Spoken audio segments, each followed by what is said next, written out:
যত বড় নেতাই হোক, বক্তব্য যদি দিতে হয় দুই বক্তার মাঝখানে সময় আপনি আসেন।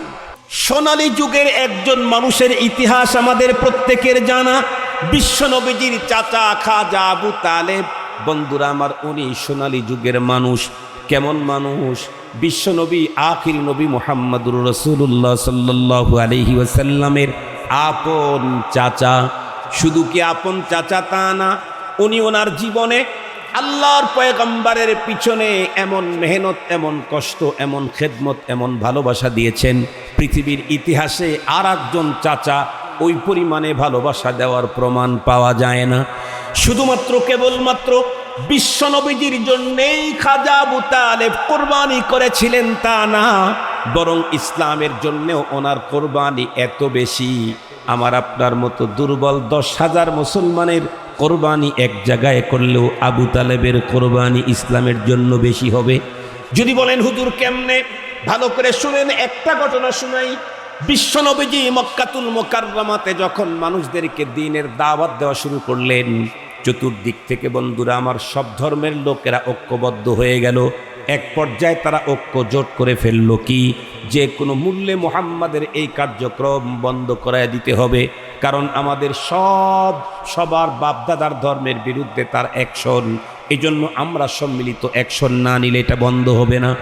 এক পর্যায়ে মক্কার সমস্ত গোত্রের লিডারেরা এক সময় হযরতে খাজা আবু তালেবের কাছে এসে বললেন, ওগো আমাদের নেতা, আপনার ভাতিজা আমাদের সবার ধর্মের বিরুদ্ধে কথা বলে নতুন ধর্ম আমদানি করেছে, মানুষদেরকে দাওয়াত দিতে থাকে, আপনি এটাকে বন্ধ করেন, নাইলে কিন্তু সম্মিলিত আপনার বিরুদ্ধে আমরা অ্যাকশনে যাব। বিশ্বনবীজির চাচা পয়গম্বরকে ডেকে বললেন, ভাতিজা, সমস্ত গোত্রের লোকেরা ঐক্যমত হয়ে আমার কাছে এসেছিল, এখন তারা বলতেছে তোমার মিশন বন্ধ করতে। বাবা, আমি তোমাকে সব ধরনের সহযোগিতা ভালোবাসা দেব, তুমি একটু তোমার এই মিশন কাজটা বন্ধ করে দাও। কিন্তু পয়গম্বর উত্তর করলেন, চাচা আপনি কি বললেন? আমি এই কাজ কেমনে বন্ধ করব?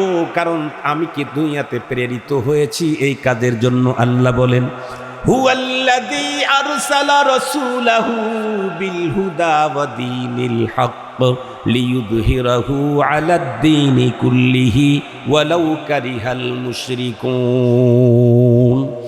রব তো তার রাসূলকে পাঠানি এই জিম্মাদারি আর কাজ দিয়ে, দ্বীনের হক দিয়ে, যাতে করে আল্লাহ পাক রব্বুল আলামিনের নবীগণ সকল ধর্মের উপরে দ্বীনে হককে বিজয়ী করে। সুবহানাল্লাহ বলবেন না? শুধু কি তাই না, আল্লাহ পাক আরো তার রাসূলকে ডেকে বললেন, কুল হাদিহি সাবিলি আদউ ইলাল্লাহি আলা বাসীরাতিন আনা ওয়া মানিত্তাবানি। ওগো আমার হাবিব, আপনি স্পষ্ট বলে দিন, হাদিহি সাবিলি, এটাই আমার কাজ, আমি মানুষকে আল্লাহর দিকে ডাকবই ডাকবো। শুধু আমার কাজ না, আমাকে যারা অনুসরণ করবে তাদের কাজ হলো মানুষদেরকে আল্লাহর দিকে আহ্বান করা। সুবহানাল্লাহ বলেন। শুধু এতটুকু না, আল্লাহর কোরআনে আল্লাহ স্পষ্ট ঘোষণাই দিয়ে দিলেন, এ পৃথিবীতে যত মানুষের যত রঙের যত উন্নত কথাই হোক না কেন, আমি রব তোমাদেরকে বলে দিলাম পৃথিবীর সবচেয়ে বড় দামি কথা কার? আল্লাহ বলেন, ওয়ামান আহসানু কাওলাম মিম্মান দাআ ইলাল্লাহ ওয়া আমিলা সালিহান ওয়া ক্বালা ইন্নানি মিনাল মুসলিমিন। আল্লাহ বলেন, মান আহসানু কাওলা, তার চাইতে দামি কথা পৃথিবীর আর কার হবে? যে মানুষটা আল্লাহর দিকে মানুষকে ডাকে। সুবহানাল্লাহ বলেন না? যে এ কারণেই তো হযরত উলামায়ে কেরাম কোন মজলিস, কোন মাহফিল, কোন সেমিনার, কোন সম্মেলন, দ্বীনি সম্মেলনে আলেমদের বক্তৃতার মাঝে কোন নেতাকে বক্তব্য দিতে গেলে উলামায়ে কেরাম মন খারাপ করেন। কেন? আল্লাহর ঘোষণা, মান আহসানু কাওলা, তার চাইতে দামি কথা পৃথিবীর আর কার হবে যে মানুষকে আল্লাহর দিকে আহ্বান করছে। উলামায়ে কেরাম আল্লাহর সাথে সম্পর্ক গড়ার কথা বলতেছে। এ পর্যন্ত যতগুলি কথা বলেছি, আমি আপনাদেরকে আমার ভক্ত হতে বলেছি, আমার বাবার ভক্ত হতে বলেছি। কার দিকে রুজু হওয়ার কথা বলছি? এর চাইতে দামি কথা পৃথিবীতে আর কারো নয়। সঙ্গত কারণে বক্তার বক্তৃতার মাঝে জাতিসংঘের মহাসচিবের বক্তৃতা করার কোনো অধিকার নাই। যত বড় নেতাই হোক, বক্তব্য যদি দিতে হয় দুই বক্তার মাঝখানে সময় আপনি আসেন, আপনি বক্তব্য দেন। আমার টাঙ্গাইলের এক মাহফিলে আমি একাধারে 12 বছর ছিলাম। ওইখানে মাঝখানে বক্তব্য আলহামদুলিল্লাহ দেয় নাই। আমার জীবনে আমাকে বসায় রেখে বক্তব্য দিয়েছে 20-30টা হতে পারে। আমি 27 বছর হয়ে বস করি, 20-30টার বেশি না। আলহামদুলিল্লাহ মানুষ আমার মেজাজ বোঝে, এই জন্য এই কাজটা হয় না। ওইখানে লম্বা টাইম নিয়ে বসায় রেখে তারপর সিরিয়াল দিয়ে বক্তব্য দেওয়া শুরু করবো। কেন? কারণ শুধু তারা বক্তব্য দিতে থাকলে মাইকলা থাকবে, শ্রোতা থাকবে না। এই জন্য হুজুরকে ওখানে বসায় রাখে পুতুল, এটার দিকে তাকায় আছে, কিছুক্ষণ পরেই হুজুর বলবে, কিছুক্ষণ পরেই হুজুর বলবে।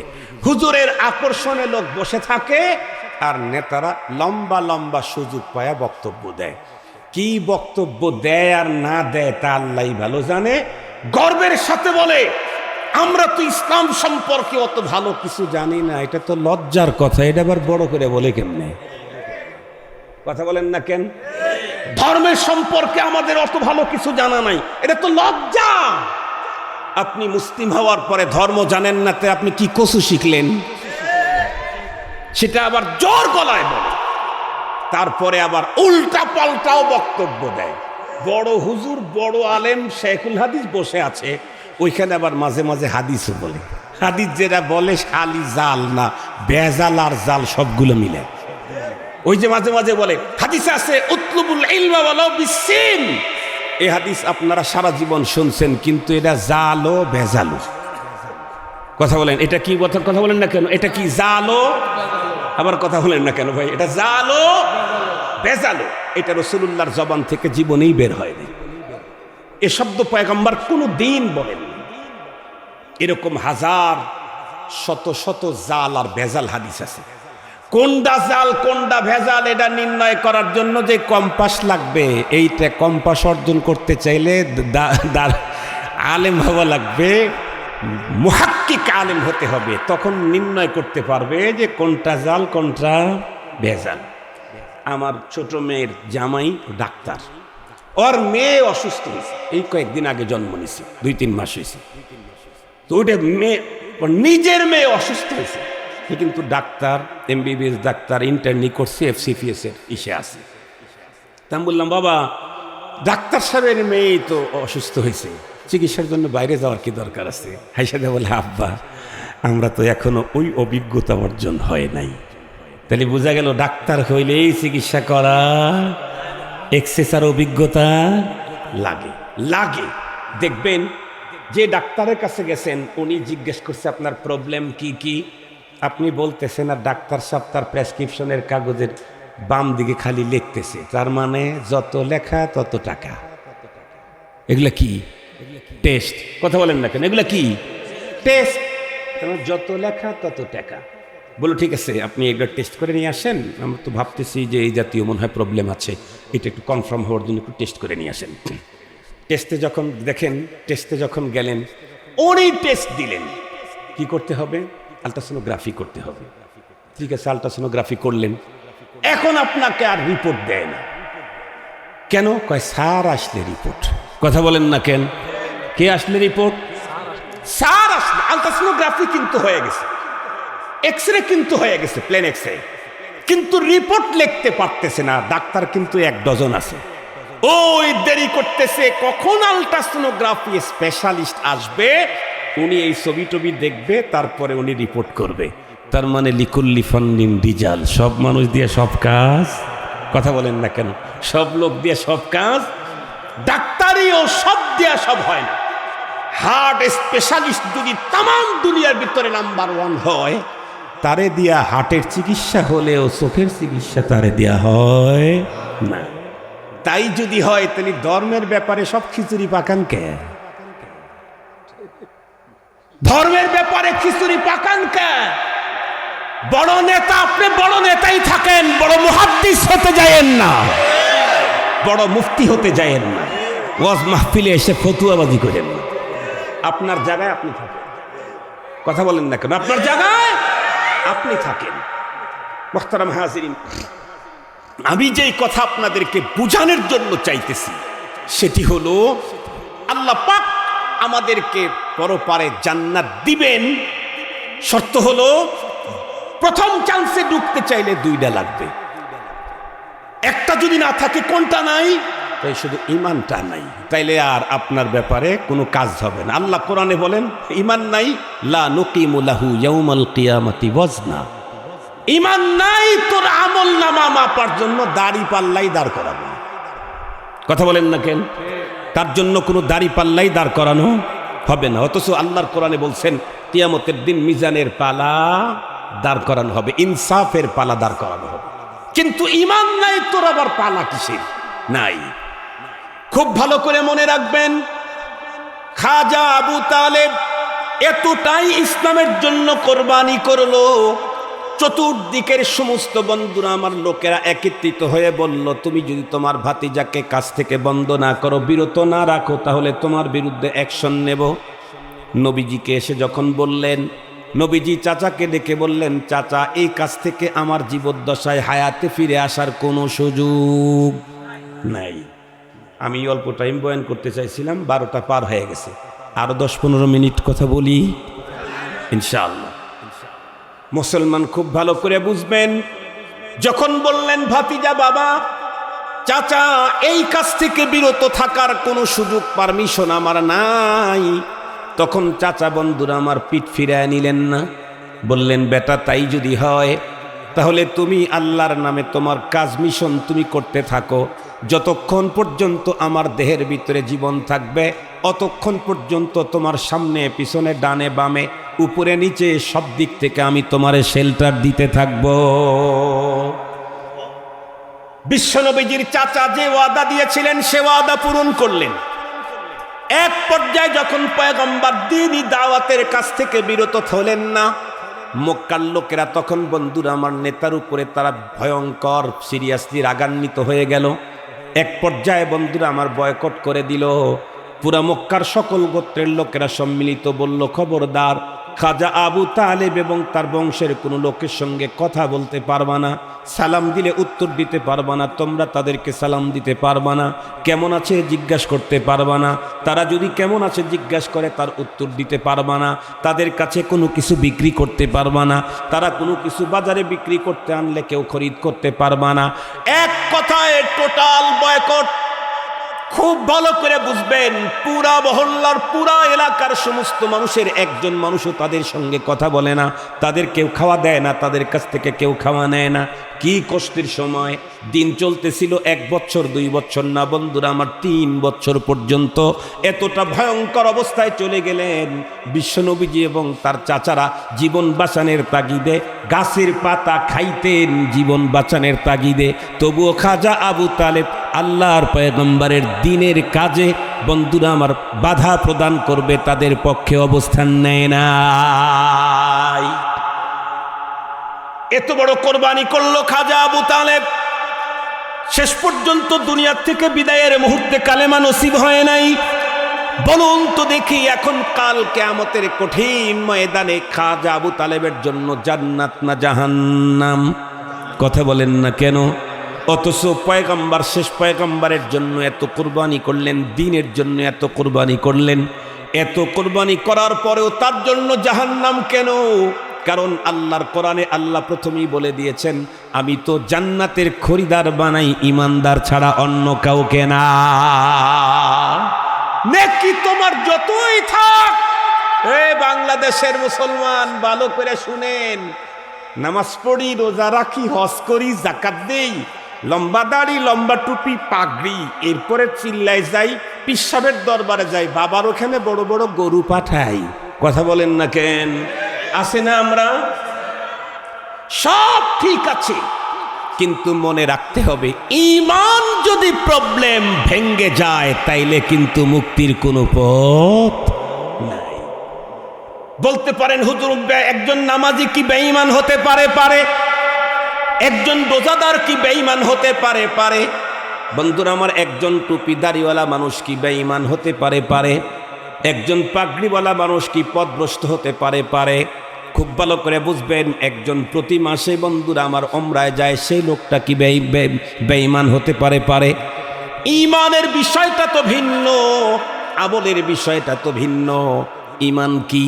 ঈমান কি একেবারে সহজ এক কথায় বলি, কোরআনের বিসমিল্লাহর বা থেকে সূরা নাসের সিন পর্যন্ত, মিনাল জিন্নাতি ওয়ান নাসের শেষে যে সিন আছে, টোটালটার ভিতরে আল্লাহ পাক যত বক্তব্য দিয়েছেন, যত কথা বলেছেন, সবগুলাকে মহাসত্য অন্তরের ভিতরে 100% মেনে নেওয়ার নাম হলো ঈমান। খুব ভালো করে বুঝবেন, নামাজ পড়ি, রোজা রাখি, সব কিছু করি, কিন্তু কোরআনের সব আয়াত মানি, একটা আয়াত মানি না, তাহলে ঈমান ভেঙ্গে যায়। সহজে বুঝবার জন্য একটা মিসাল দিয়ে এই কথা শেষ করে দেই। আমরা যদি কেউ নামাজ আদায় করতে চাই, তাহলে বন্ধুরা আমার, যে কাপড় পরে নামাজ আদায় করব, সেই কাপড়টা নাপাক হইতে হবে, পাক হতে হবে। একটা কাপড় পাক হওয়ার জন্য কি সিস্টেম, পদ্ধতি কি, কেমনে কাপড় পাক হয়, আপনাদেরকে বুঝাবার জন্য সে বলতেছি। ধরেন এই দুনিয়ার ভিতরে না পাকি আছে 10 আইটেমের, কথার কথা বলতেছি।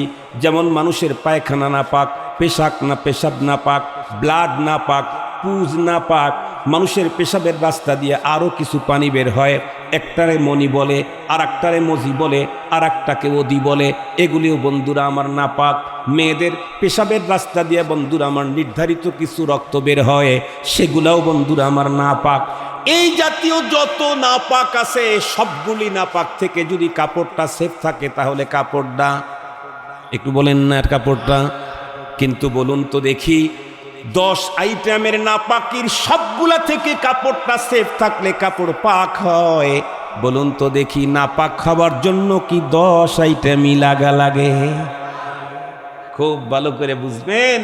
এজন্য বলছি, জীবনের একটা দামি কথা শুনে যান, নাপাক খাওয়ার জন্য 10 আইটেম লাগে না। পেশাবও লাগতে হবে, পায়খানা লাগতে হবে, ব্লাড লাগতে হবে, পুজ লাগতে হবে, তারপরে কাপড় নাপাক হবে।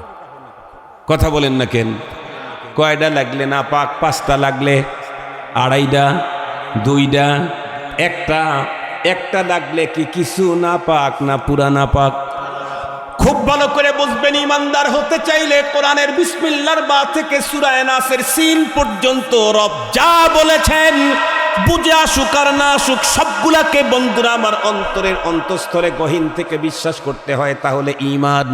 বেঈমান হওয়ার জন্য পুরা কোরআন অবিশ্বাস করা লাগে না, অর্ধেক ঈমান অর্ধেক কোরআন অবিশ্বাস করা লাগে না, একটা সূরাও অবিশ্বাস করা লাগে না, সূরার একটা আয়াত অবিশ্বাস করা লাগে না, কোরআনের একটা শব্দ অস্বীকার করলে আর ঈমান থাকে না। এখন বলেন তো, বলতেছিলাম, যদি কেউ বলে হুজুর আমার শুধু ঈমান নাই, নেক আমল হাজার হাজার ডজন ডজন করেছি, তামাম জীবনটাই নেক আমলের ভিতরে কাটিয়ে দিয়েছি, কল্যাণের কাজ করেছি, উন্নত কাজ করেছি, তাহলে বলা হবে, আগেই বলা হয়েছে আল্লাহ পাক তার জান্নাত বিক্রি করবেন, প্রধান শর্ত হলো তাকে কি হতে হবে? ঈমানদার না, জান্নাতের খরিদারও না। হুজুর প্রচুর পরিমাণে নেকির কাজ করলাম, এগুলি দিয়ে কি জান্নাত পাওয়া যায় না? না। বিষয়টাকে সুন্দর করে বুঝাইতে চাইলে মাত্র 2জন মানুষের কথা আপনাদের খেদমতে বলবো। একজন মানুষ কিছুদিন পূর্বে দুনিয়ার থেকে বিদায় নিয়েছে, 15-20 বছর আগে হবে। মহিলাটার নাম হলো মাদার তেরেসা। এই নামের মহিলা আপনারা চিনেন না? বাংলাদেশেও ওই মহিলার নামে অনেক বন্ধুরা আমার কিছু বাংলাদেশেও আছে কোনায় কোনায়। এই মহিলাটার লাইফ হিস্টোরির ভিতরে লিখেছে, মহিলাটা সারা জীবন মানব সেবা করেছে, সৃষ্টির শ্রেষ্ঠ মানুষের সেবায় সে এতটাই নিবেদিত প্রাণ ছিল, সে জীবনে কোনোদিন বিয়েটা পর্যন্ত করে নাই। তার থিওরি ছিল, আমি যদি কাউকে স্বামী হিসাবে গ্রহণ করে নেই, সেই স্বামীটাকে তো কিছু সময় আমাকে দিতে হবে, এতটুকুন টাইম সৃষ্টির শ্রেষ্ঠ মানব সেবা ব্যাহত হোক, এটা আমি চাই না। এজন্য সে জীবনের 7টা পর্যন্ত নিল না, টোটাল লাইফটাই কাটায় দিল বন্ধুরা আমার সৃষ্টির শ্রেষ্ঠ মানব সেবায়। মানব সেবা সে এতটাই উন্নত করেছিল, দুনিয়া তাকে অনেকবার গোল্ড মেডেল দিয়েছে মানব সেবায়। এই মহিলাটা দুনিয়ার থেকে বিদায় নিয়ে চলে গেল। বলুন তো বন্ধুরা, আমার মহিলাটা কি জান্নাতি হবে নাকি জাহান্নামী? কেন? কারণ আল্লাহ ঘোষণাই দিয়েছেন, ইন্নাল্লাহা আশতারা মিনাল মুমিনিন, ইমানদার ছাড়া আমি কারো কাছে জান্নাত বিক্রি করি না। এ কথা আল্লাহ পাকের ঘোষণা। সঙ্গত কারণেই যত বড় নেক আমলই করুক না কেন, মাদ্রাসা, মসজিদ, বৃদ্ধাশ্রম, মডেল মসজিদ, মডেল মাদ্রাসা, ইতিমখানা, শিশু সদন, আরও দুনিয়ার সব কাজ যদি করে ফেলে, এরপরেও জান্নাতে যাবে না। বাংলাদেশে এমন ঘটনা ঘটছে কিনা, হুজুর সুদের বিরুদ্ধে ওয়াজ করেছে, পরে হুজুরকে ধইরা পিটায়া রক্তাক্ত করে দিয়েছে। কথা বলেন, ঘটনা ঘটছে না ঘটে নাই? ঘটছে। যেই লোকগুলা বন্ধুরা আমার মসজিদের ভিতরে হুজুরের ওয়াজ শুনে পরবর্তীতে হুজুরকে পিটাইলো সুদের কথা বলার কারণে, এই লোকগুলা বন্ধুরা আমার বলেন তো দেখি, কোরআনের ওই আয়াতকে 100% বিশ্বাস করছে, এই জন্যে হুজুরে পিটাইছে। তাইলে ওই লোকগুলা কি? কথা বলেন না কেন? ঘুষের বিরুদ্ধে কথা বলার কারণে যদি কোনো আলেম, কোনো বক্তার মাইকটাকে যদি বন্ধুরা আমার ছিঁড়ে নেওয়া হয়, মুসলিম বন্ধুরা আমার মনে করতে হবে এটা টাটকা বেঈমান। বন্ধুরা আমার, নারীদের পর্দার বন্ধুরা আমার পক্ষে কথা বললে নারীদের বের হওয়া যাবে না বেপর্দায়। এই জাতীয় বক্তব্য দেওয়ার পরে আমাদের দেশের সুশীল যারা আছে তারা যদি কোনো বক্তব্য দেয় আলেমের বিরুদ্ধে কথা বলে, তাহলে বুঝতে হবে এটা তাজা বেঈমান। কথা বলেন না কেন? টাটকা বেঈমান। কারণ পর্দার কথা কোরআনে আল্লাহ বলেছেন, একটা বিশ্বাস করলেই শেষ। এখন বলেন, কোরআনের বর্ণিত একটা বিধান, একটা শব্দ অস্বীকার করলে যদি ফুলফিল বেঈমান হইয়া যায়, কেউ যদি ক্ষমতার আশায় বলে ওপারের এপারের লোকদেরকে রাজি করেই তো ক্ষমতায় যাওয়া লাগবে, তাছাড়া বাংলাদেশের ক্ষমতায় থাকা যায় না। এই জন্য যদি কেউ বলে ফ্যামিলি এবং সামাজিক জীবনে শরিয়া মানি, রাষ্ট্রীয় জীবনে মানি না, এখন আর কথা নাই। নিজের গাড়ে গেছে নাকি? আপনারা তো বলেন নাই, আপনারা বলছেন নাকি? আর একটু জোরে বলেন। কথা বলতে বড় সাবধান। বিগত সরকার 16 বছর পর্যন্ত এমন ভাবে বন্ধুরা আমার জমে বসেছিল, এদেশের প্রত্যেকটি মানুষই মনে করত যতক্ষণ পর্যন্ত শেখের বিটি দুনিয়াতে বেঁচে আছে অতদিন পর্যন্ত তারে কেউ ক্ষমতাচ্যুত করতে পারবে না। ঠিক বললাম না? ঠিক বললাম? এ কথা সকলে বন্ধুরা আমার বলতো, রাস্তার ভিতরে, চাষতলে, সব জায়গায় এটাই বলতো। বলুন তো দেখি, এত বড় পাওয়ারফুল বন্ধুরা আমার একজন মহিলা, তার পাওয়ার গেছে কয় কথায়? অমকের ছেলেদেরকে দেব না, রাজাকারের বাচ্চাদেরকে দেব। এক শব্দে তার সারা জীবনের শঙ্কিত সব শেষ। এখন অনেকে বলতেছে ফিরে আসবে, ঘুরে আসবে। ফিরে আসুক আর ঘুরে আসুক, যেটা গেছে ওইটা তো আর ফিরাইব না। কথা বলেন না কেন? মান গেছে না, ইজ্জত গেছে না, সম্মান গেছে না। চোর আর লুণ্ঠনকারী হিসাবে দেশের মানুষ স্লোগান দিয়েছে না, ফ্যাসিস্ট হিসাবে স্লোগান দিয়েছে না, যেটা দিয়েছে ওইটা ফিরাইব কেন? ক্ষমতায় আবার আসলে এসে বসতে পারে, আল্লাহ চাইলে বসতে পারে। খুব ভালো করে বুঝবেন। কিন্তু তাদের নামে এ পর্যন্ত যা অফিস, আদালত, অনলাইন, অফলাইন, কি বলে এই কি বলে এই মানে অভ্যন্তরে, বিদেশে, আন্তর্জাতিক সব জায়গাতে, ইন্টারন্যাশনাল, ইন্টারনাল সব জায়গাতে যে বদনাম, টাকা পয়সা, মানুষ খুন, অমক তমক যা সরছে, এটা ফিরেব কেমন? বলেন বলেন বলেন। এই সব সর্বনাশ হলো কি দিয়ে? কথা বলেন না কেন? ও ভাই, আপনি 80 বছর পর্যন্ত তো নামাজ পড়লেন, রোজা রাখলেন, হজ করলেন, যাকাত দিলেন, হুজুরদেরকে মোহাব্বত করলেন, একেবারে বুড়া বয়সে চিন্তা করে দেখতেছেন কাঁটাতারের ওই পারের লোকদেরকে খুশি না করলে ক্ষমতায় যাওয়া যাবে না, আর কাঁটাতারের ওই পারের লোকেরা ইসলামকে চায় না। তাই বলে দিলাম যে না, রাষ্ট্রীয়ভাবে ইসলাম শরিয়া আমরা বিশ্বাস করি না।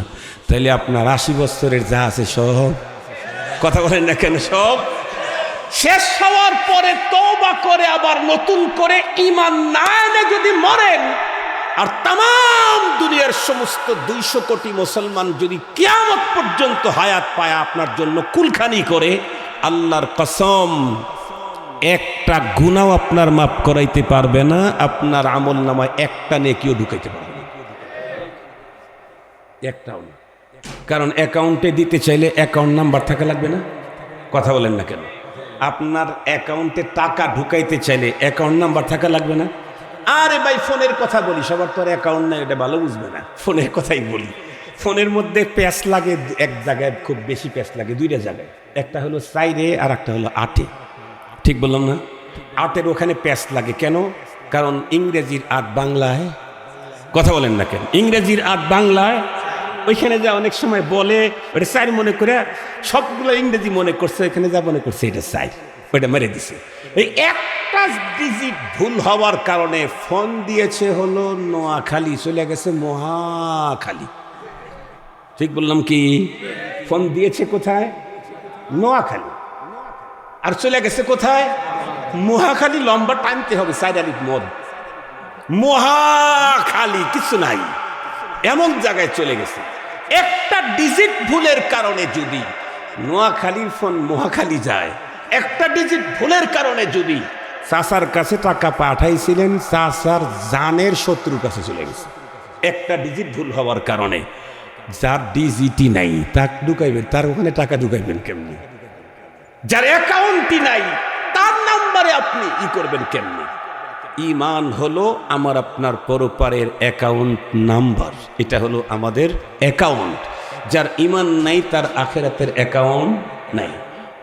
দুর্বল ঈমান নিয়ে কবরে গেছে, সমস্যা নাই। কেন? ছেলে রেখে গেছো হাফেজ, 5 ওয়াক্ত নামাজের পরই দোয়া করে, আল্লাহুম্মা গফির লানা ওয়া লিওয়ালিদাইনা ওয়া লিউস্তাদিনা ওয়া লিশাইখিনা, আল্লাহ আমারে মাফ করো, আমার আব্বা আম্মা কবরে গেছে তারেও মাফ করো। আর দোয়াগুলা আল্লাহই শিখাইছে। সুবহানাল্লাহ বললেন না? যে সন্তান যখন দোয়া করে রব্বানা রব্বির হামহুমা কামা রব্বায়ানি সগীরা, আমি জিজ্ঞাসা করতে চাই এই দোয়ার শব্দগুলা কে শিখাইছেন? আল্লাহ শিখাইছেন। আল্লাহ নিজেই আমাদেরকে শিখাইলেন শব্দগুলি এবং দোয়া করার অর্ডার করলেন। আল্লাহর দেওয়া শব্দ ব্যবহার করে দোয়া করলে এই দোয়া বন্ধুরা আমার না মঞ্জুর হওয়ার সম্ভাবনা নাই। এটা জীবনেও না মঞ্জুর হবে না, মঞ্জুর হবেই হবে। বন্ধুরা আমার ছেলে বেঁচে আছে 50 বছর পর্যন্ত, লোকটা 50,000 গুনাহ নিয়ে কবরে গেছে, গুনাহ মাপ নিতে পারে নাই, কিন্তু তার সন্তান, তার ভাই, তার ছাত্ররা 50 বছর পর্যন্ত দোয়া করছে। বন্ধুরা আমার চলতে চলতে 40 বছর পরে তার সব গুনাহ মাফ হয়ে গেছে। এখনো তার সন্তান, তার ছাত্ররা গুনাহ মাফের জন্য আবেদন করে। আল্লাহ পাক তখন বলবেন, তোদের আপন জনের গুনাহ মাপ আগেই হয়েছে, এখনো গুনাহ মাপের আবেদন করলি, আয় আয়, গুনাহ মাপের আর দরকার নাই, নেকির প্যাকেট দিয়ে দিলাম। গুনাহ মাপের দরকার নাই, কারণ ওটা মাফ হয়ে গেছে। এই জন্য কি দিলাম? মাঝে মাঝে দোকানে গেলে যেই জিনিসটা কম পাওয়া যায়, দোকানে কাঁচা বাজারে গেছি একদিন, বলছি ভাই এই করলা দেও। হুজুর করলার দাম বেশি তো, লোকজন খায় না, নিয়ে আসলে নষ্ট হয়ে যায়, অল্প কিছু হবে, কতটুকু আছে দেও? তো ½ কেজিরও একটু কম হয়। ওর ভিতরে 2টা আলু দিতেছে, এই আলু দিলি করে? হুজুর আলুর যে দাম করলারও সেই দাম। কি বলে? আলুরও যে দাম করলারও সেই দাম। এই জন্য ½ কেজি আলু ওটা দিয়ে আপনাকে একটু মিল করে দিলাম। দুনিয়ার দোকানদার, ওর কাছে করলা নাই, ও যদি আলু দিয়ে মিল করে দেয়, আসমান জমিনের মহান মালিক, আমি আমার বাপের জন্য গুনাহ মাপ চাইতেছি, আমার বাপের আর কোনো গুনাহই নাই, তখন কি বলবে? গুনাহ মাপ করা লাগবে না, নেকির প্যাকেট নিয়ে যা করে। এবং পরপারের সুখ দুঃখ তারা বিশ্বাস করে। যে নামেই বিশ্বাস করুক, জান্নাত জাহান্নাম, স্বর্গ নরক, অথবা আরো কোনো নামে, পরপারের সুখ দুঃখ যারা বিশ্বাস করে, এ জাতীয় প্রতিটি মানুষ পরপারে সুখী হতে চায়, একজন মানুষও দুঃখী হতে চায় না। মানুষ যে পরপারে সুখী হতে চায় তার একটা জ্বলন্ত প্রমাণ, কিন্তু মাত্র কিছুদিন আগেই আমাদের দেশে হিন্দুদের একটা বড় পূজা হয়ে গেল, তাই না? ধর্মীয় উৎসব। কি পূজা এটা? দুর্গা। দুর্গাটাই তো মনে হয় বড়। আচ্ছা, দুর্গা পূজা হয়ে গেল।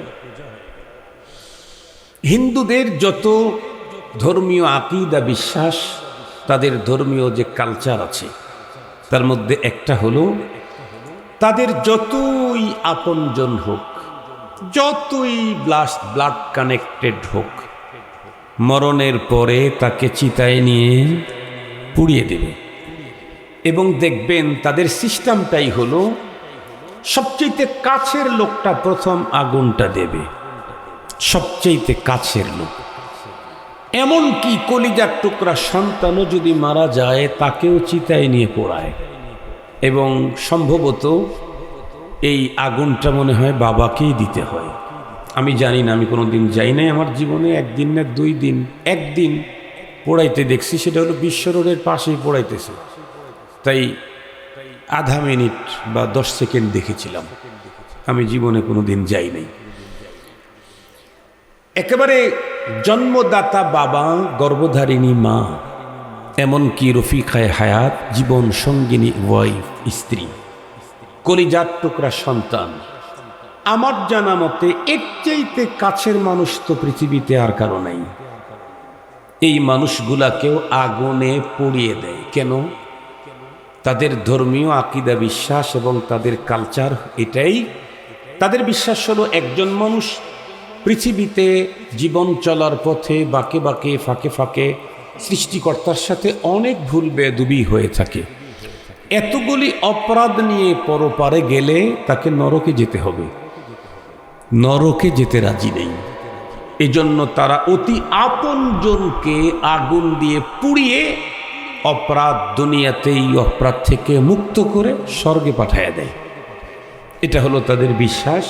আগুনে পোড়ায় কোথায় পাঠায়? তাদের বিশ্বাস। আমাদের বিশ্বাসের কথা বলতেছি না, তারা স্বর্গে পাঠায়।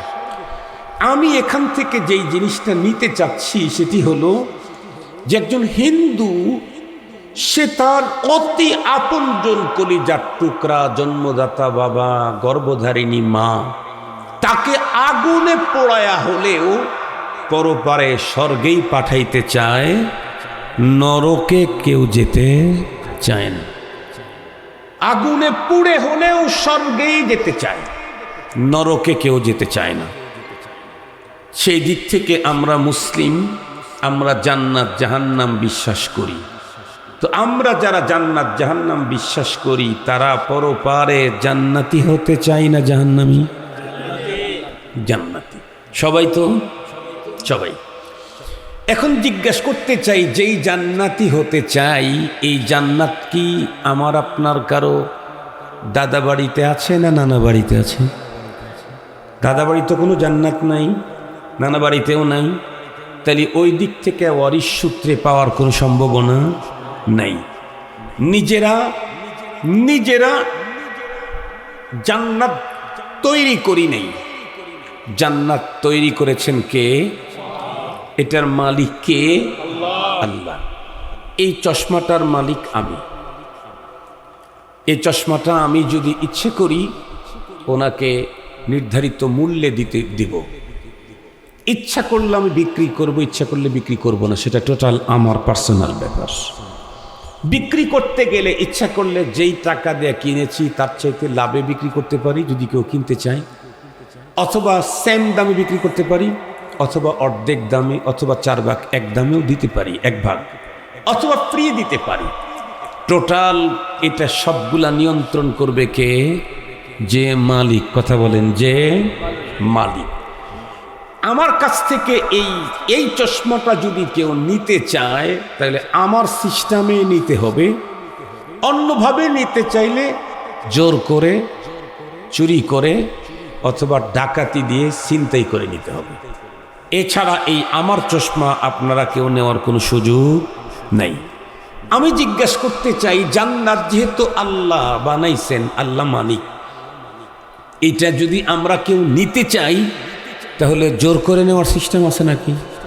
ছিনতাই করার সিস্টেম আছে নাকি? জান্নাত চুরি করারও কোনো সিস্টেম আছে নাকি? নাই। তাহলে কেমনে নিতে হবে?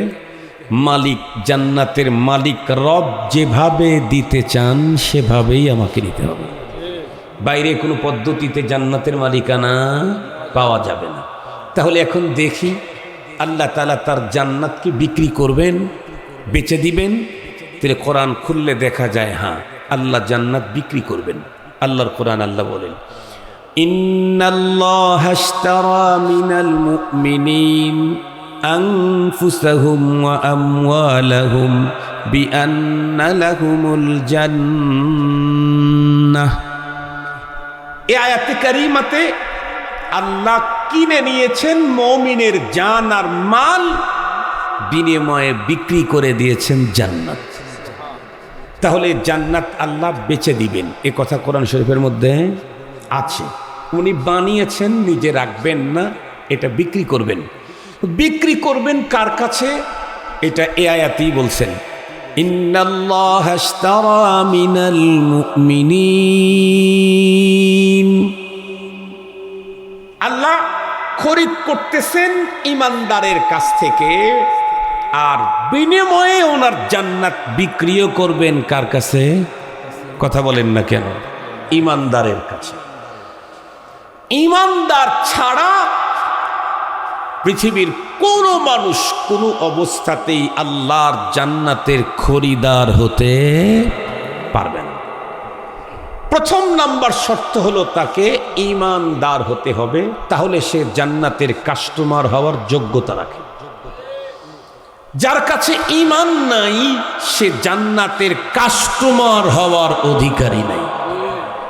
সরকার মনে করেন এখানে 50,000 মিলিয়ন ডলারের একটা কাজ হাতে নিয়েছে, তো আপনারা ওইটা টেন্ডার দিয়েছে, ওই টেন্ডারে ওখানে যে কেউ গিয়েই কি দরখাস্ত করতে পারবে না? আগের থেকে তার সিস্টেম থাকা লাগবে, সিস্টেম থাকতে হবে, তার পেপারস থাকতে হবে, অনুমোদনপত্র থাকতে হবে। সব ধরনের ঠিকাদার সব কাজে গিয়া টেন্ডারবাজি করার অধিকার। ঠিকাদার কি প্রথম শ্রেণীর না দ্বিতীয় শ্রেণীর না তৃতীয় শ্রেণীর? যেই শ্রেণীর ঠিকাদার সে সেই শ্রেণীর কাজে গিয়ে টেন্ডারে অংশ নিতে পারবে, ও যেই শ্রেণীর না সে হাজার চেষ্টা করলেও হবে না।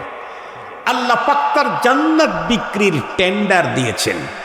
শর্ত হলো খরিদার যদি হতে চাও তাহলে তোমাকে ঈমানদার হতে হবে। কি হতে হবে? ঈমানদার। ঈমানদার কমপক্ষে প্রথম নাম্বার যেই জিনিসটা, তাকে ঈমানদার হতে হবে। তো ঈমানদারের কাছে আল্লাহ জান্নাত বিক্রি করবেন। তো এই কথাটা মাথার মধ্যে রাখেন। আমি এই আয়াতের উপরে আলোচনা করতেছি না, তো আমার আলোচনা হলো ইন্নাল্লাযীনা আমানু ওয়া আমিলুস সালিহাত। এই জন্য কথাটা ওই ধাঁচে আপনাদের খেদমতে উপস্থাপন করব। এই আয়াত যদি আমি খুতবার ভিতরে পড়তাম, আর এক পদ্ধতিতে আয়াতের তাফসীরটা পেশ করতাম। ভালো করে শুনেন। এখন আমরা তো প্রত্যেকেই পরপার বিশ্বাসী। যত মানুষ পরপারে যাবে, কতগুলা মানুষ যাবে? বর্তমান পৃথিবীর অর্ধেক মানুষ পরপারে যাবে। কথা বলেন না কেন? সবাই আদম আলাইহিস সালাম থেকে শুরু করে কিয়ামতের আগ পর্যন্ত একদম শেষে যেই মানুষটা জন্ম নিবে, তাদের প্রত্যেককেই আল্লাহর আদালতে দাঁড়াতে হবেই হবে। কোরআনে হাকিমে আল্লাহ তাআলা স্পষ্ট ঘোষণা দিয়েছেন, কুল্লু নাফসিন যায়িকাতুল মাউত সুম্মা ইলাইনা তুরজাউন। তোমাদের প্রত্যেককেই মৃত্যুর স্বাদ গ্রহণ করতে হবে এবং পরে আমার কাছে তোমাদেরকে রিটার্ন উপস্থিত হতে হবে। তো উপস্থিত হলে কি হবে? কোরআন শরীফের আর এক জায়গায় আল্লাহ তাআলা বলেন, কুল্লু নাফসিন যায়িকাতুল মাউত ওয়া ইন্নাকুম তুওয়াফাউনা উজুরাকুম ইয়াওমাল কিয়ামাহ ফামান যুহজিহা আনিন নারি ওয়া উদখিলাল জান্নাতা ফাকাদ ফাজ ওয়ামাল হায়াতুদ দুনিয়া ইল্লা মাতাউল গুরুর। এক আয়াতে আল্লাহ 4টা মেসেজ দিয়েছেন আমাদেরকে। এক নাম্বার, প্রতিটি প্রাণীকে মৃত্যুর স্বাদ গ্রহণ করতে হবে। আল্লাহর এই মেসেজকে অস্বীকার করার মতো মানুষ পৃথিবীর অতীতেও ছিল না, এখনো নাই, কিয়ামত পর্যন্ত একটাও পাওয়া যাবে। যত নাস্তিক বলেন, নাস্তিকের বাপ দাদা 14 গোষ্ঠী বলেন, কুল্লু নাফসিন দাইকাতুল মাউত, প্রতিটি প্রাণীকে মৃত্যুবরণ করতেই হবে। খোদাই এই মেসেজকে মিথ্যা বলার সুযোগ সাহস কারো নেই। যত বড় নাস্তিকই হোক, আল্লাহকে অস্বীকার করে, কিন্তু মৃত্যুকে অস্বীকার করার লোক দুনিয়ায় নেই। ধর্ম অস্বীকার করে, কোরআন অস্বীকার করে, দ্বীন অস্বীকার করে, কিন্তু মৃত্যুকে অস্বীকার করবার কোনো সুযোগ নেই। দ্বিতীয় নম্বর মেসেজ কি? ওয়া ইন্নাকুম তুওয়াফাউনা উজুরাকুম ইয়াউমাল কিয়ামাহ, তোমাদের প্রত্যেককে তুমি যে জীবনে কাজ করেছো, হয় ভালো না হয় মন্দ। দুনিয়ার কাজ কয় প্রকার কথা বলেন না কেন? দুই প্রকার, এর বাইরে কোনো কাজ আছে? হয় কাজটা ভালো হবে, না হয় মন্দ হবে। রব্বুল আলামিন বলেন তুমি ভালো করে থাকলেও ওই ভালো কাজের ফুল প্রতিদান আখিরাতে দেওয়া হবে। তুমি যদি মন্দ করে থাকো, এটারও ফুল পাওনা তোমাকে আখিরাতে দেওয়া হবে। এখন যদি প্রশ্ন করেন, হুজুর দুনিয়াতে না মানুষ খারাপ কাজ করলে এই যে নাড়া করে দেয়, জুতার মালা দেয়, লাথি দেয়, অমক করে তমক করে, এটা তার পাওনা না? বলে এটাও পাওনা। তো এটা সিম্পল, কথা বলেন না কেন? এটা কি? এটা হলো সিম্পল, ফুল পাওনা আখিরাতে। এটা যে সিম্পল, এটা কে বলছে? আল্লাহ বলছেন। আল্লাহ বলেন ওয়ালানুযীকান্নাহুম মিনাল আযাবিল আদনা দুনাল আযাবিল আকবার লাআল্লাহুম ইয়ারজিউন। আল্লাহ বলেন লানুযীকান্নাহুম মিনাল আযাবিল আদনা, আমি তাদেরকে দুনাল আযাবিল আকবার, পরপারের ফাইনাল পাওনা ভয়ঙ্কর শাস্তির আগে দুনিয়াতে একটু সিম্পল দেই। কেন? যাতে করে ও তওবা করে আমার দিকে ফিরে আসে, লাআল্লাহুম ইয়ারজিউন। তাহলে নেক কাজের কারণে আপনি দুনিয়াতে যত সম্মান পাচ্ছেন, এটা আপনার নেক কাজের ফাইনাল পাওনা না, এটাও সিম্পল। ফাইনাল পাওনা তো আপনাকে জান্নাতে দান করা হবে। সুবহানাল্লাহ। নেক কাজের ফাইনাল পাওনা কোথায়? জান্নাতে। আর বদ কাজের ফাইনাল পাওনা আগুনের গর্তের ভিতরে, আযাবুল হারিক, আযাবুন নার, আযাবুন আলিম, আযাবুন আযীম, আযাবুন মুহিন। আল্লাহ তাআলা এক এক সময় এক এক শব্দ দিয়ে সেই পরপারের ভয়ঙ্কর শাস্তিকে আল্লাহ তাআলা মানুষের সামনে, বান্দার সামনে ব্যক্ত করেছেন। আমি যে কথাটা আপনাদের খেদমতে বলতে চাচ্ছি, পৃথিবীর সমস্ত মানুষ পরপারে যাবে, যাওয়ার পরে টোটাল মানুষ তিন অবস্থা, তিন গ্রুপ হবে। একটা গ্রুপ প্রথম চান্সেই জান্নাতে যাবে, আর জীবনে কোনোদিন জান্নাত থেকে বের হতে হবে না। আর একটা গ্রুপ প্রথম চান্সেই জাহান্নামে যাবে, জীবনে কোনোদিন জাহান্নাম থেকে বের হতে পারবে না। আর একটা গ্রুপ প্রথম চান্সে জাহান্নামে যাবে, এরপরে স্বল্পমেয়াদী দীর্ঘমেয়াদী সাজা ভোগের পর আবার জান্নাত তাকে দিয়ে দেওয়া হবে।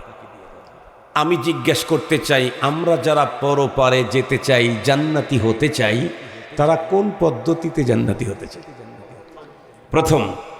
প্রথম চান্সেই কোন রকমের দুঃখ বেদনা ক্লেশ ক্লান্তি ছাড়াই ডিরেক্ট মরবো, তো আল্লাহর জান্নাতে যাব ঝামেলা ছাড়া। এটাই তোমরা চাই? সবাই চাই? সবাই? তাহলে এই পদ্ধতিতে জান্নাতে যেতে চাইলে রব আমাদেরকে সিস্টেম বলে দিয়েছেন। পথ হলো তোমার দুইটা। কয় পথ? দুই পথ। এই দুই পথের যে কোনো এক পথ দিয়ে তুমি ডিরেক্ট জান্নাতে যেতে পারবা। তৃতীয় কোনো পথ আবিষ্কার করলে কিন্তু হবে না। দুইটা পথের একটা একটু লম্বা আর একটা একটু শর্ট। আমাদের দেশের মানুষ সব বিষয়ে শর্টই চয়েস করে, কথা বলেন না কেন? সব কিছুতে এখন শর্ট। মুহতারাম হাজিরিন, ছেলেরা মেয়েরা এখন জামা কাপড়েও শর্টটাই পছন্দ করে।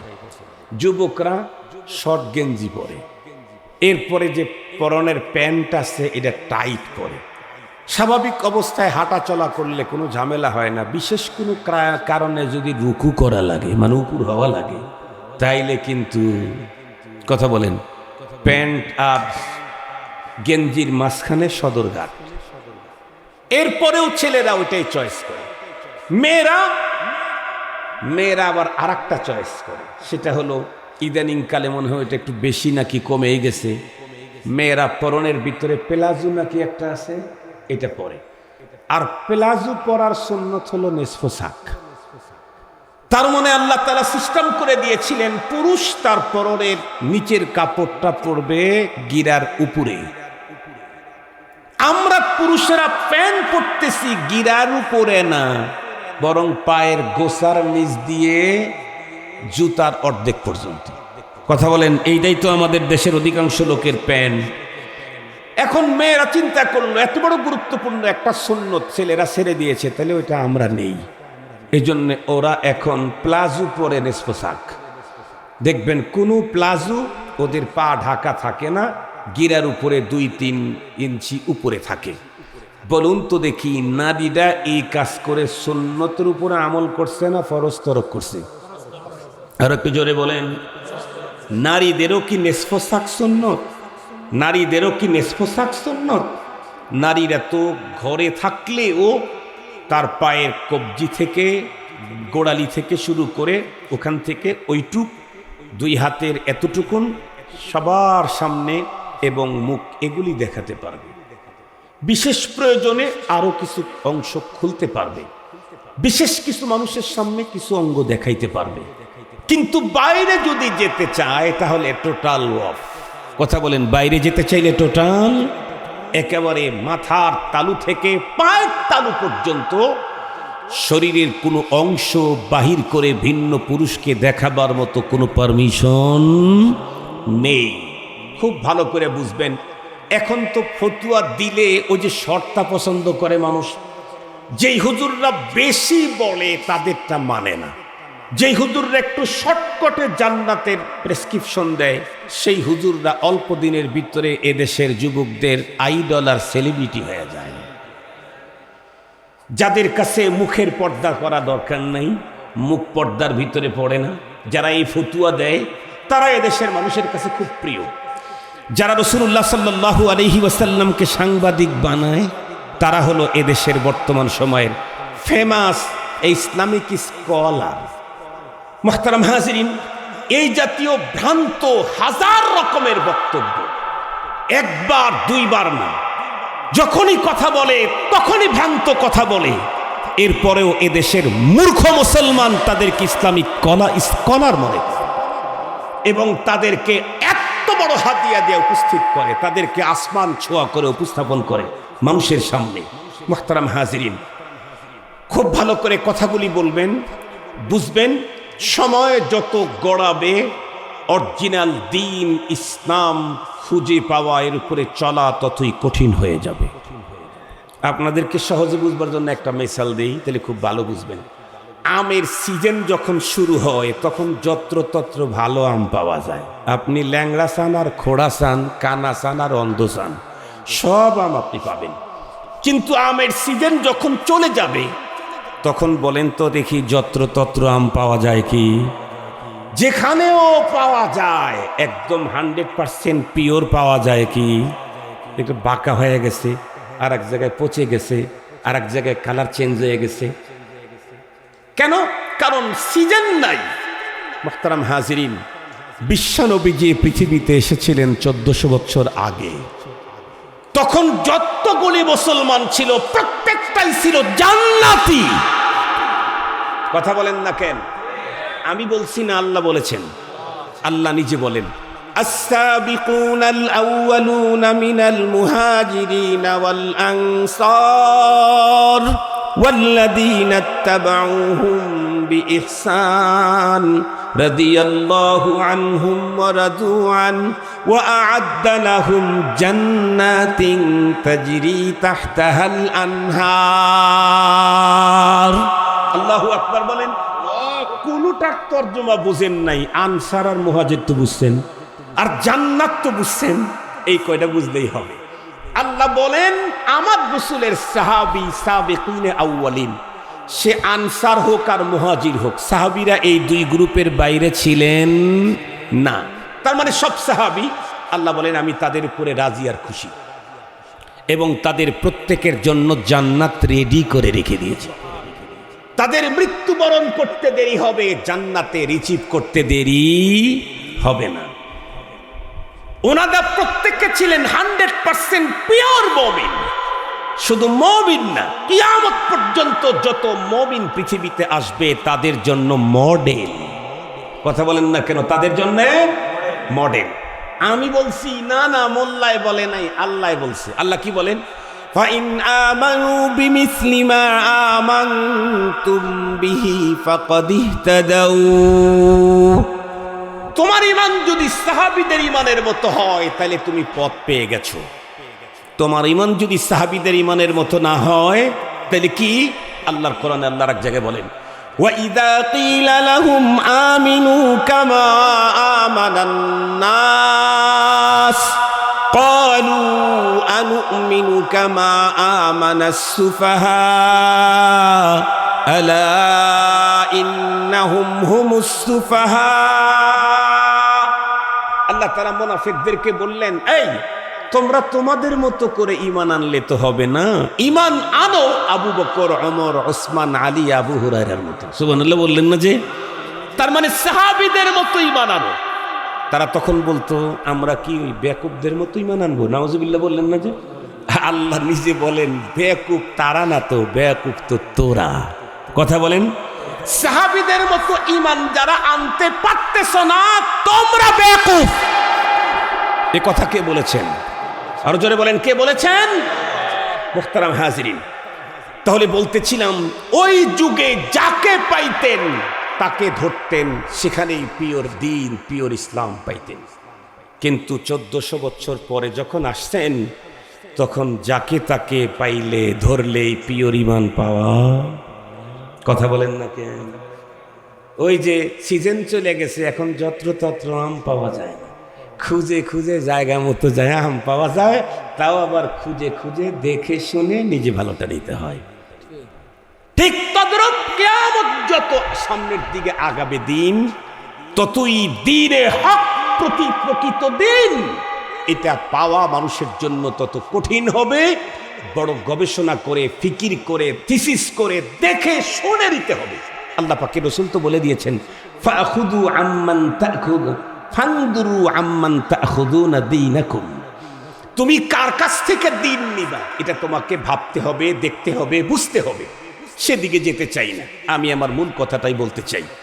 তো পরপারে যদি কোনো মানুষ, আমরা প্রত্যেকেই পরপারে ডিরেক্ট আল্লাহর জান্নাতে যেতে চাচ্ছি, মনে আছে তো?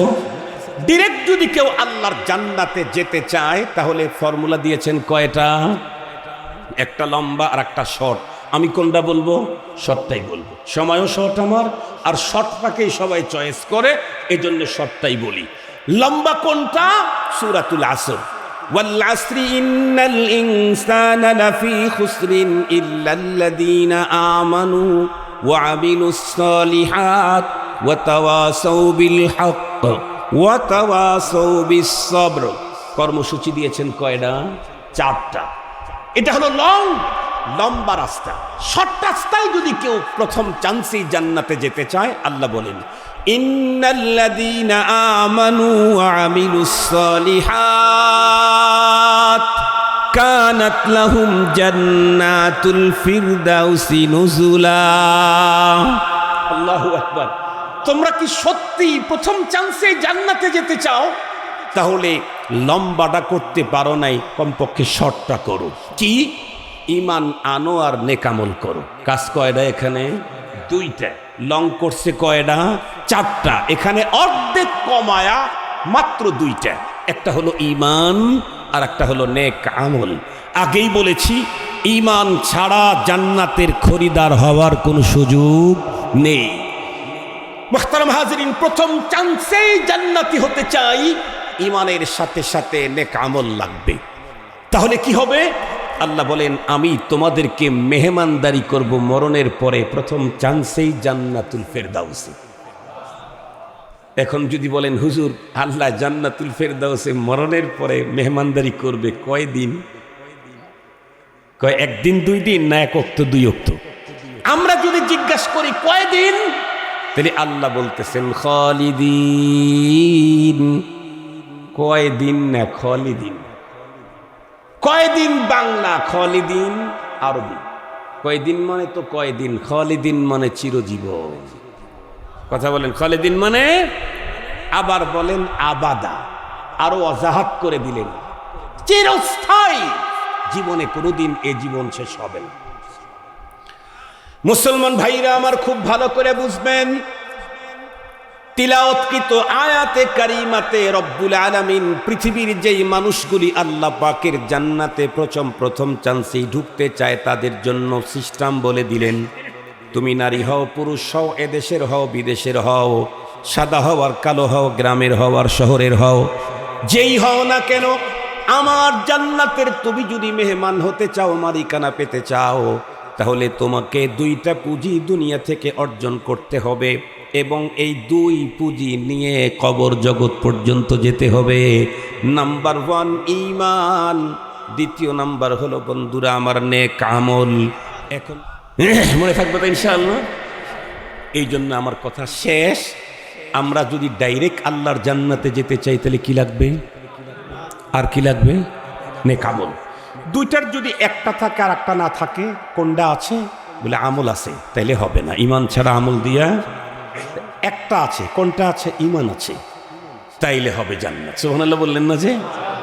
তবে যে অপরাধ করছি, গুনাহ করছি, নামাজ পড়ি নাই, ফাহিশা কথা বলছি, এ কারণে যদি আমি মারা যাওয়ার পরে আমার আপনজন দুনিয়াতে 100 বছর বেঁচে থাকে আর তারা যদি আমার জন্য দোয়া করে, তাইলে আল্লাহর আদালত কায়েম হওয়ার আগ পর্যন্তই এই ঋণ শোধ হয়ে যাবে। আর যদি এমন হয় মরে গেছি অনেক আগে কিন্তু দোয়া করার কেউ নাই, এরকম আছে না অনেক লোক। আমার এক নানা এক নানি দুনিয়ার থেকে চলে গেছেন নিঃসন্তান, দোয়া করার কেউ নাই। যদি এমন হয়, যদি মাপ না করে, স্বল্পমেয়াদী দীর্ঘমেয়াদী সাজা ভোগ করবে, কিন্তু একটা পর্যায়ে আল্লাহ পাক তার ঈমানের কারণে জাহান্নাম থেকে উঠায়া জান্নাতের মালিকানা দিবে। তার মানে হলো, ফ্যান তো আপনার কাছে ঠিকই বেঁচে দিছি কিন্তু পুরাপুরি পেইড দেন নাই তো। কথা কি বুঝাতে পারছি? মোবাইল তো আপনার কাছে ঠিকই বেঁচে দিছি কিন্তু পুরাপুরি পেমেন্ট দেন নাই, এই কারণে ফোন মোবাইলটা আপনাকে দেওয়া হচ্ছে না। টাকা টুকা গোছায় নিয়ে এসে দেন, আপনার ফোন আপনি নিয়ে যান। আল্লাহ তাআলা পরপারে যে গুনাহ নিয়ে গেছি, নেকি কম করছি, পরপারে কি আর নেকি করার কোনো সুযোগ আছে? কোনো সুযোগ নাই। তাহলে এখন কি কয়, নেকি যেহেতু করার সুযোগ নাই, তাহলে একটু সাজা খাট, একটু পানিশমেন্ট নে, এই পানিশমেন্ট দিয়ে তারপরে চলে যাস। আমাদের মাদ্রাসাগুলোয় সিস্টেম আছে, কেউ যদি খোলার তারিখে হাজির না হয় তাহলে 200 টাকা, 200 টাকা যদি দিতে না পারে 5টা বেত খেতে হবে। কোনটা নিবে? সরকারের আইনেও আছে কি 2 বছরের কারাদণ্ড, 50 লাখ টাকা জরিমানা, অনাদায়ে আরো 1.5 বছর কারাদণ্ড। কথা বলেন না কেন? তাহলে দুনিয়ার সব জায়গাতেই তো এই সিস্টেম আছে, আল্লাহর কাছেও এই সিস্টেম আছে। আল্লাহ তাআলা আমাদের সকলকে ঈমান আর নেক আমল নিয়ে দুনিয়া থেকে যাওয়ার তৌফিক দান করুক। তবে ঈমান আর নেক আমল ভেজাল ভেজাল ভেজাল ভেজাল ঝামেলা, ফিতনা ফিতনা ফিতনা ফিতনা ভরে গেছে। হক্কানি আলেমদের কাছাকাছি থাকেন, হক্কানি আলেমদের দিক নির্দেশনা নিয়েন। ওই খালি ভাইরাল আর ফেমাস দেখেন না, তাইলে কিন্তু আল্লাহর রসুলকে আপনার সামনে সাংবাদিক বানায় ছেড়ে দিব। ওই ভাইরাল বুইরাল দেখেন না, হক্কানি আলেম দেখেন, বড় আলেম দেখেন, মুহাক্কিক আলেম দেখেন। মনে থাকবে তো ইনশাআল্লাহ? আল্লাহ তাআলা আমাদের সকলকে আলোচিত কথার উপরে আমল করার তৌফিক দান।